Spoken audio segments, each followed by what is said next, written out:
दोस्तों, home science tutorials में आप सभी का स्वागत है। आज हम एंशिएंट हिस्ट्री के कुछ इंट्रोडक्शन बेसिक कंसेप्ट आपको बताने जा रहे हैं, जो कि इस प्रकार से। सिंधु हड़प्पा सभ्यता, इंडस वैली हड़प्पा सिविलाइजेशन सबसे पुरानी सभ्यता है। हड़प्पा सभ्यता, सिंधु सभ्यता। और सिंधु सभ्यता के लोग भारत के मूल निवासी कहे जाते थे, जो कि द्रविड़ लोग थे। सिंधु सभ्यता का पता कैसे चला, इसके बारे में अगर हम जानकारी करें तो देखेंगे कि ये 1857 में कराची और लाहौर के बीच रेल की पटरी बिछाई जा रही थी। इसी टाइम पर जॉन ब्रंटन और विलियम ब्रंटन को दो प्राचीन नगर हड़प्पा और मोहनजोदड़ो का पता चला।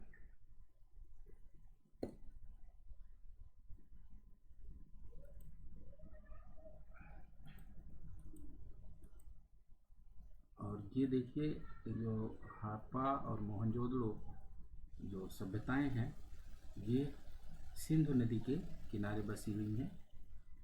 यहाँ पर आप देख सकते हो, इस जगह पर हड़प्पा सभ्यता है। ये जो 5 नदियाँ हैं आपकी, झेलम, चिनाब, रावी, सतलज, और ये सब जाकर के सिंधु नदी में मिलती हैं। तो सिंधु नदी के किनारे एक सभ्यता विकसित हुई, जो कि हड़प्पा और मोहनजोदड़ो, कालीबंगन, ये सभ्यताएं हैं। तो ये यहाँ पे आप देख रहे हैं, ये मोहनजोदड़ो है, यहाँ पे हड़प्पा सभ्यता है, ये कालीबंगा है। ये अरब सागर के ऊपर आप देख रहे हैं, यहाँ गुजरात है, यहाँ पर एक सभ्यता ये आपको लोथल दिख रही है। तो ये सभ्यताएं विकसित हुई थी।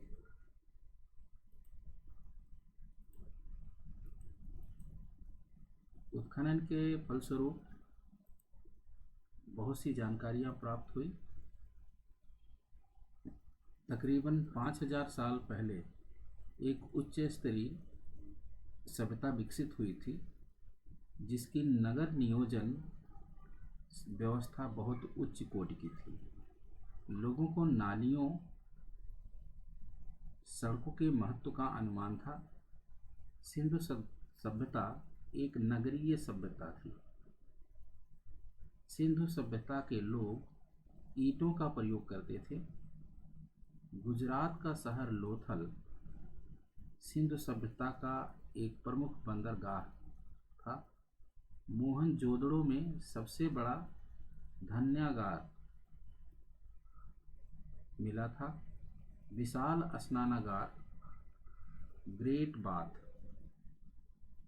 विशाल स्नानागार, इसको ग्रेट बाथ कहते हैं, ये कहाँ पर स्थित है? मोहनजोदड़ो में स्थित है। यहाँ पर आप देख सकते हो, ये आपका विशाल आपका स्नानागार यहाँ पर दिखाया गया है चित्र में। आगे जो कांसे से बनी नर्तकी की मूर्ति कहाँ पे मिली थी? मोहनजोदड़ो से प्राप्त हुई थी।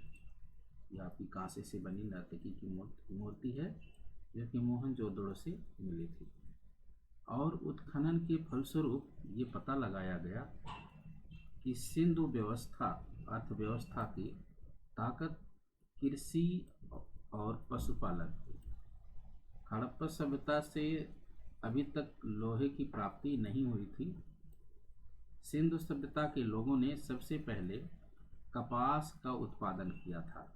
कपास, इसलिए कपास सबसे कह सकते हैं कि सबसे पुराना कृषि उत्पाद।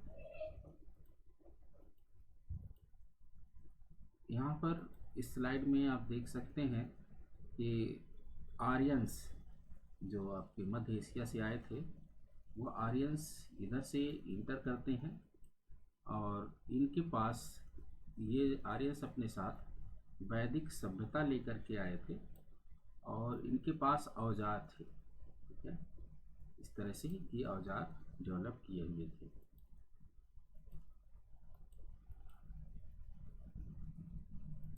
प्राचीन भारत में 16 महाजनपद में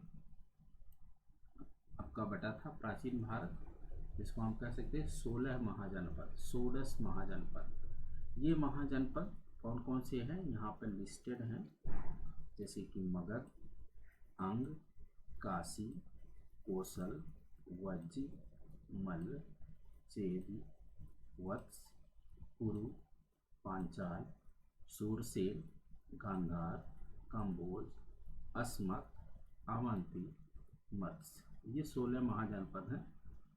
ये दो आपके उज्जैनी और मगध, अवंती, ये आपके दो प्रमुख महाजनपद हैं जो कि 16 महाजनपद में हैं। तो 16 महाजनपदों का उल्लेख सबसे पहले कहाँ पे हुआ था? आप देख सकते हैं 16 महाजनपद का उल्लेख अंगुत्तर निकाय, अंगुत्तर निकाय। अगर आपको याद करने में मुश्किल हो तो आप अंगूर को याद रखिए।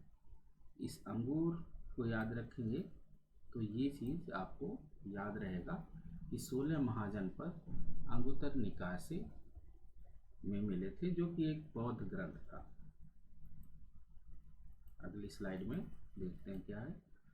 जो महाजनपद हैं, महाजनपद, मगध महाजनपद, मगध महाजनपद, इसमें मगध लिखा है, इसको आप मगध पढ़ सकते हैं, कहीं कहीं पे आपको मगध, मगध महाजनपद, महाजनपद, महाजनपद। इसके बारे में बताते हैं कि मगध महाजनपद सबसे पहली प्राचीन राजधानी इसकी क्या थी? गिरिब्रज राजगृह। राजगृह जो है मगध की प्राचीन राजधानी थी। तो यहाँ पर देखिए बिंबसार कौन से वंश के थे? हर्यक वंश के थे। शिशुनाग नाग वंश के शासक थे। महापद्मनंद नंद वंश के शासक थे। चंद्रगुप्त मौर्य मौर्य वंश के शासक थे। चंद्रगुप्त मौर्य का शासनकाल और इस टॉपिक से बहुत बार एग्जाम में क्वेश्चन पूछा गया है। बाकी का जो है आप इनके संस्थापक शासक के बारे में जानें, और लेकिन सबसे महत्वपूर्ण ये है एग्जामिनेशन पॉइंट ऑफ व्यू से, तो इसके बारे में आपको डिटेल में जानकारी करनी चाहिए। ये आपके मगध महाजनपद के राजा थे। बिंबसार हर्यक वंश के संस्थापक थे। बिंबसार बौद्ध धर्म के अनुयायी थे। इनकी मृत्यु इनके पुत्र अजातशत्रु ने की। अजातशत्रु को किसने मारा? उदायन उनका पुत्र था। उदायन ने गंगा और सोन नदी के किनारे एक नगर का निर्माण किया था, जो कि पाटलिपुत्र नगर है, जो वर्तमान में पटना शहर कहलाता है। बिंबसार के बारे में हम लोगों ने देख लिया। महापद्मनंद नंद वंश के संस्थापक थे। इनके बारे में आपको जानकारी करनी चाहिए। महापद्मनंद नंद वंश के समय मैसेडोनिया, याद रखने की जरूरत चीज़ है, मैसेडोनिया के सरदार सिकंदर ने भारत पर आक्रमण किया था। जब सिकंदर ने भारत पर आक्रमण किया था उस समय नंद वंश में कौन सा शासक था? इस चीज़ को ध्यान में रखने की जरूरत है। तो महापद्मनंद सिकंदर ने किसको किसको हराया था? सबसे पहले सिकंदर ने पौरव राजा पोरस के साथ झेलम नदी के किनारे युद्ध लड़ा था, जो हाइडेस्पीन के युद्ध के नाम से जाना जाता है। और सिकंदर की मृत्यु ज्वर की वजह से बेबीलोन में हुई थी। अंतिम शासक नंद वंश का कौन था? घनानंद। घनानंद अंतिम शासक था।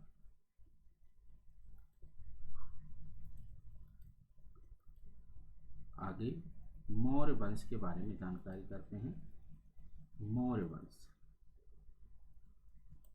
चंद्रगुप्त मौर्य, इस वंश का संस्थापक शासक चंद्रगुप्त मौर्य था।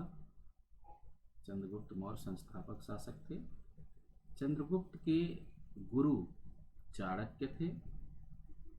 चाणक्य का वास्तविक नाम विष्णुगुप्त था, कौटिल्य था। इसने अर्थशास्त्र नामक पुस्तक की रचना की थी, पुस्तक लिखी थी चाणक्य ने।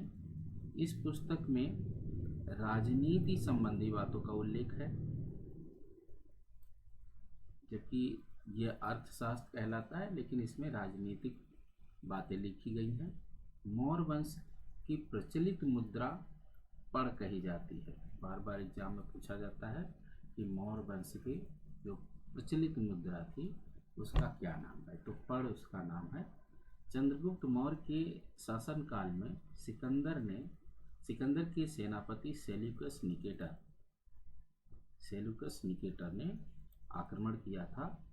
इस सेल्यूकस निकेटर के राजपूत का नाम मेगास्थनीज था, और मेगास्थनीज ने इंडिका नामक पुस्तक लिखी थी।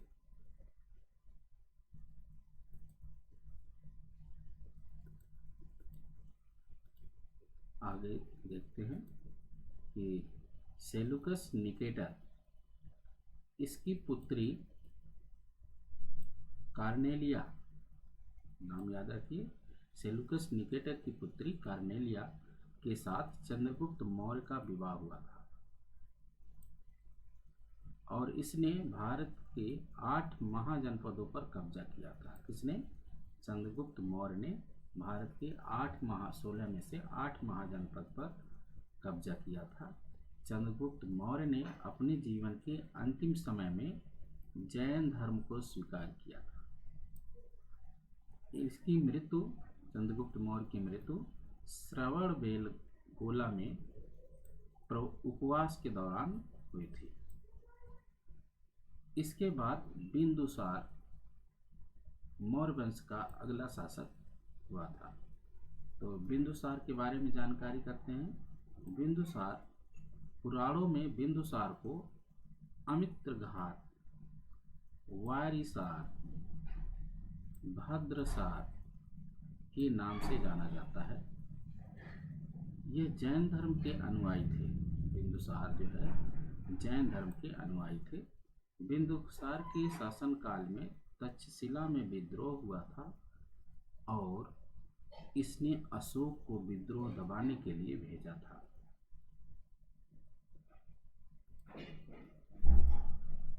फिर अशोक ने क्या किया? अशोक ने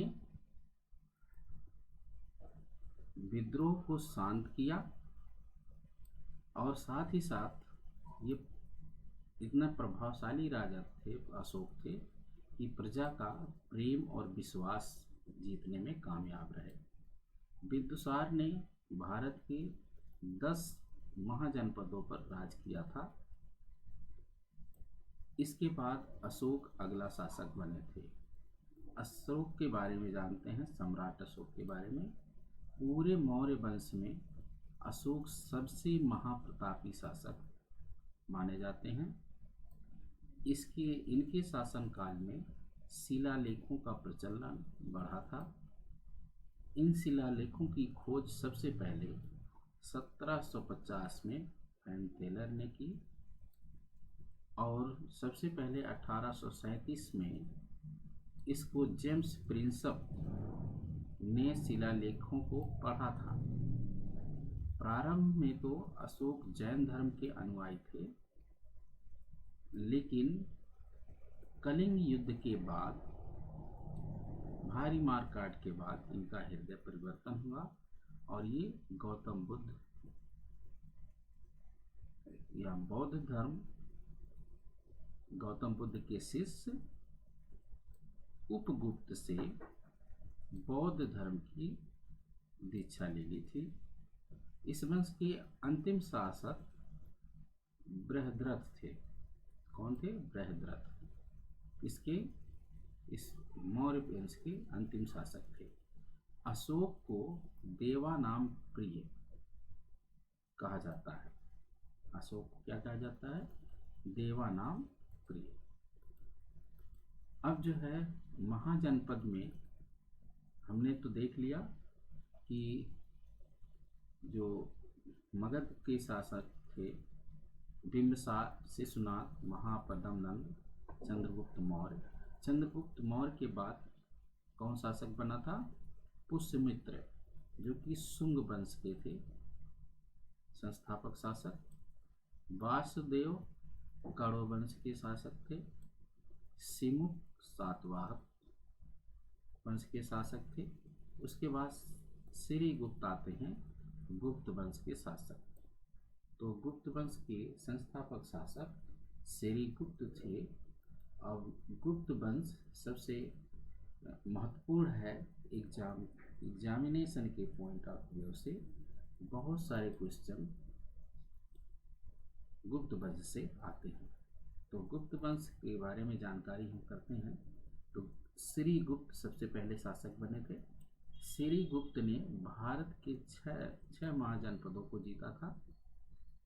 इसके बाद घटोत्कच और फिर चंद्रगुप्त प्रथम शासक बने थे।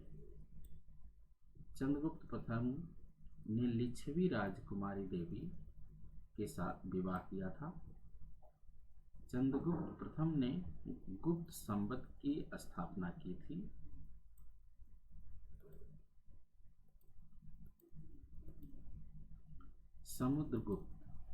समुद्रगुप्त संगीत प्रेमी थे और इसने अपने सिक्कों पर बीड़ा बजाती हुई देवी की मूर्ति का अंकन किया था।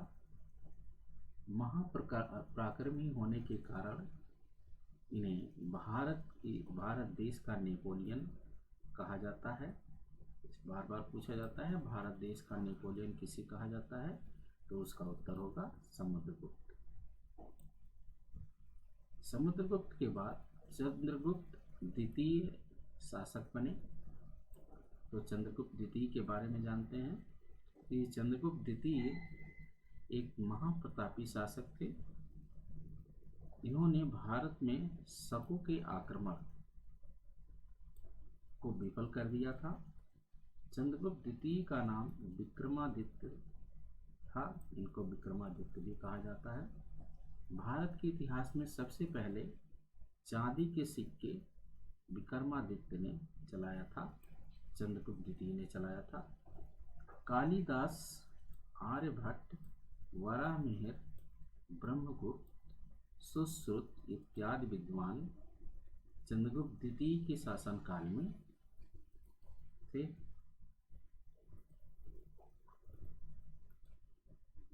और कुछ महत्वपूर्ण पॉइंट हैं जिसको जानना जरूरी है कि भारत में वेदों की संख्या कितनी है?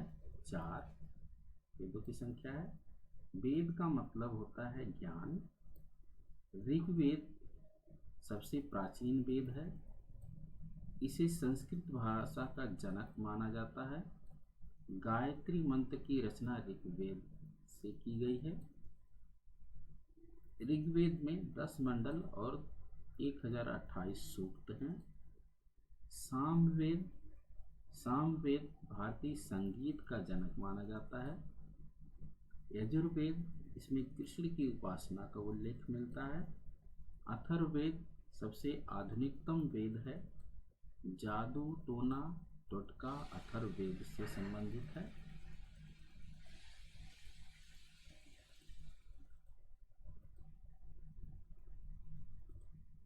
राजतरंगिणी पुस्तक के लेखक कल्हड़ हैं। यह पुस्तक कश्मीर के इतिहास से संबंधित है। चीनी यात्री ह्वेनसांग हर्षवर्धन के शासनकाल में आए थे, जबकि चीनी यात्री फाहियान चंद्रगुप्त द्वितीय के शासनकाल में आए थे। ये ध्यान देने की ज़रूरत है। चीनी यात्री हुएनसांग कब आए थे? हर्षवर्धन के शासन काल में, और फाहियान चंद्रगुप्त द्वितीय के शासन काल में आए थे। भारत का आइंस्टीन किसे कहा जाता है? भारत का आइंस्टीन नागार्जुन को कहा जाता है। नागार्जुन भारत के आइंस्टीन कहे जाते हैं।